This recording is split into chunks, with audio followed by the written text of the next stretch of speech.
உங்க பேர் இந்த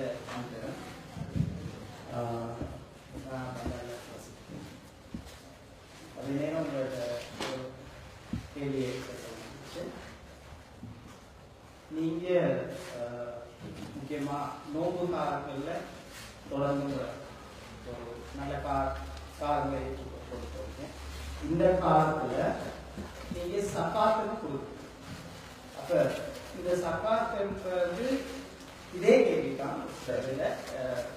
இந்த சக்காத் என்பது உங்களோட மத சார்ந்த ஒரு இடத்துக்கு மட்டுமா கொடுக்கணும், அல்லது இதை வேறொரு மதத்தோ அல்லது வேறொரு இனத்துக்கோ கொடுத்தா உங்களுக்கு பாவம், அல்லது உங்களோட அந்த அந்த மார்க்கெட்டிங் உங்களுக்கு பாவம் கிடைக்குமா?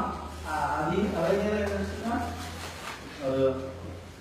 நீங்க ஒரு உதாரணத்துவத்தை கொண்டு இருந்தா உங்களில் ஒருவர் அல்லது வேறு மதத்தில் ஒருவர் வேலை செய்கிறார், அவருக்கு அதை கொடுத்தா பாவமா, அல்லது அவருக்கு அதை ஏன் நீங்க அப்படி புறக்கணிக்கிறீங்க? அந்த நோன்பு காலத்துல தான் பொதுவாக முஸ்லீம்கள் அதிகமான நன்மைகளை செய்வதற்கு ஆசைப்படுவார்கள். எல்லா காலத்திலையும் நல்ல காரியங்கள் செய்ய வேண்டும். ஆனால் அந்த நோன்பு காலம் நேரம் கூடுதலாக ஒரு முயற்சி எடுப்பார்கள். அதுல குறிப்பாக இஸ்லாத்துல ஒரு முக்கியமான ஒரு கடமை இருக்கு. இஸ்லாத்துல 5 கடமைகள் முக்கியமானவை, பிரதானமானவைகள். ஒன்று வணக்கத்துக்குரிய கடவுள் அல்லாஹ்வை தவிர வேறு யாரும் இல்லை என்று சாட்சி சொல்வது, நம்புவது. இது முதலாவது கடமை. இரண்டாவது, ஒரு நாளைக்கு 5 நேரம் கடவுளை வணங்குவது, தொழுவது, பள்ளிவாசலுக்கு போய் தொழுவது. இது இரண்டாவது கடமை. மூன்றாவது, இந்த ரமலான் காலம் வந்தால் 30 நாட்கள் 29 நாட்கள் பிறையை அடிப்படையாக வைத்து நோன்பு நோட்பது. இது மூன்றாவது கடமை. நாலாவது கடமை என்னன்னு சொன்னா ஜக்காத் என்று சொல்லக்கூடிய கடமை.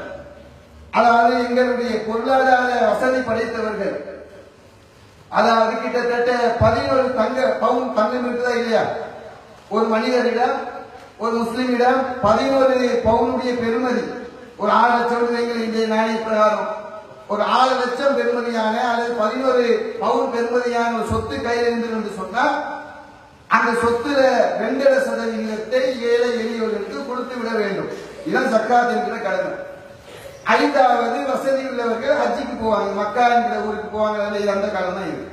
இந்த 5 தான் இஸ்லாத்தினுடைய அடிப்படையான 5 கடமைகள்.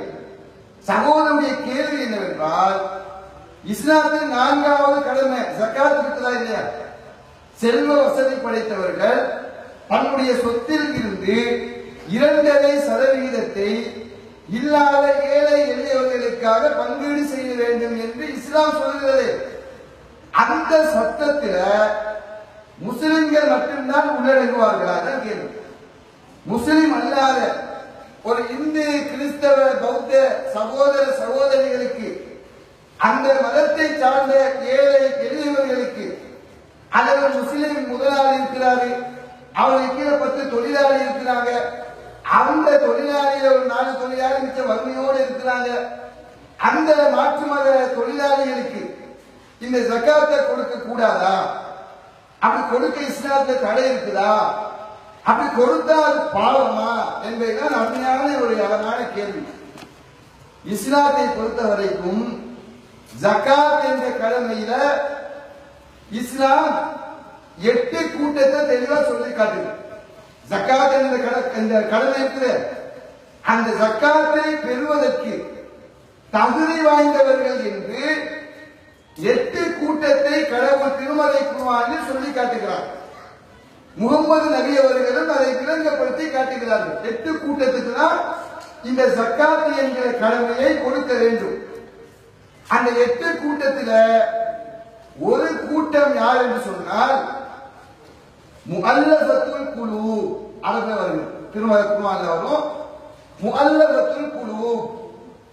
முஅல்லஃபத்துல் குலூப் என்று சொன்னா யாரு? உள்ளங்கள் ஒருங்கிணைக்கப்பட்டவர்கள், நெருக்கமானவர்கள்.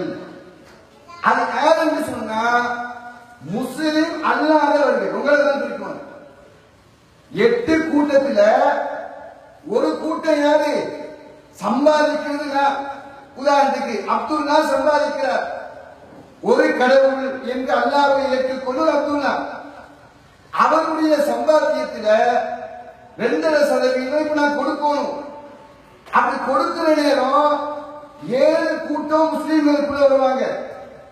இந்த முஅல்லஃபத்துல் குலூப் என்று சொல்லக்கூடிய உள்ளங்கள் நெருக்கமான அந்த ஒரு கூட்டம் யார் என்று சொன்னா முஸ்லிமே அல்லாதவர்கள், மாற்று மதம் அந்தவர்கள், இஸ்லாத்துக்கு மிக நெருக்கமானவர்கள், கூட இருந்து புரிந்துணர்வோடு நடக்கக்கூடியவர்கள். அப்ப முஸ்லிம் அல்லாதவர்களுக்கு ஜக்காத் என்கிற இஸ்லாத்தின் 5 கடமைகளில் 4வது கடமையான அந்த அடிப்படையான கடமையில் இருந்து 2.5% சொத்துக்களை தாராளமாக கொடுக்க முடியும், கொடுக்க வேண்டும் என்கிற சட்டத்தை இஸ்லாம் சொல்கிறது. எனவே எந்த சந்தர்ப்பத்திலும் அது முஸ்லிம்களுக்கு மட்டும் உரியது என்று இஸ்லாம் என்ன செய்யவில்லை, வரையறுக்கவில்லை. 8 கூட்டத்தில் 7 கூட்டம் முஸ்லிம்களுக்கு, ஒரு கூட்டம் முஸ்லிம் அல்லாதவர்களுக்கு. அதுல நீங்க கேட்ட கேட்டகரிஸ் எல்லாம் வந்துடும். ஒரு தொழிலாளர் எஜமான் இருக்கிறாரு, பொஸ் இருக்கிறாரு, அவருடைய கம்பெனியில ஒரு 100 பேர் வேலை செய்யறாங்க. அது 10 முஸ்லிம் அல்லாத சகோதரர் இருக்கிறாங்க, மிச்சம் வருத்தப்படுறாங்க. குடும்ப நிலை பார்க்கறதுக்கு மிச்ச கண்ணீர் வடிக்கிற நிலையில் இருக்குதா, என்ன செய்யலாம்? முதலாளி தன்னுடைய ஜக்காத்துல ஒரு பங்கு தாராளமாக இந்த 10 குடும்பத்துக்கு கொடுக்கலாம். அதனுடைய சமூகத்தை பார்க்கிறோம், எத்தனையோ விதவை இருக்கிறாங்க. இலங்கையினுடைய கணிப்பின்படி இந்த யுத்தத்தினால் மட்டும் 90,000 விதவைகள் இந்த நாட்டில் இருக்கிறார்கள். அப்ப எவ்வளவு பெரிய தொகைன்னு பாருங்க. அவள் கணவன் இல்லாம ஒரு பெண் வாழ்கிறார் என்று சொன்னால் அவள் படுகிற அவஸ்தை, அவள் படுகிற சிரமம், அவள் பிள்ளைகளோடு அந்த அல்வாழ்வுக்காக அவள் படுகிற அந்த ரத்தத்தையே கண்ணீரா சிந்தி உழைக்கிற அந்த நிலை, இதையெல்லாம் கருத்தில் கொண்டு என்ன செய்யலாம்? இது போன்ற விதவைகளுக்கு, ஏழை பாளையர்களுக்கு, தொழில் இல்லாமல் அவஸ்தைப்படுகிற நாட்டு அன்பர்களுக்கு கூட என்ன செய்யலாம்? தாராளமாக ஜக்காத்தில் இருந்து ஒரு பகுதியை கொடுக்கலாம். அது இஸ்லாம் தெளிவாக சொல்லக்கூடிய ஒன்றுதான். இதுதான்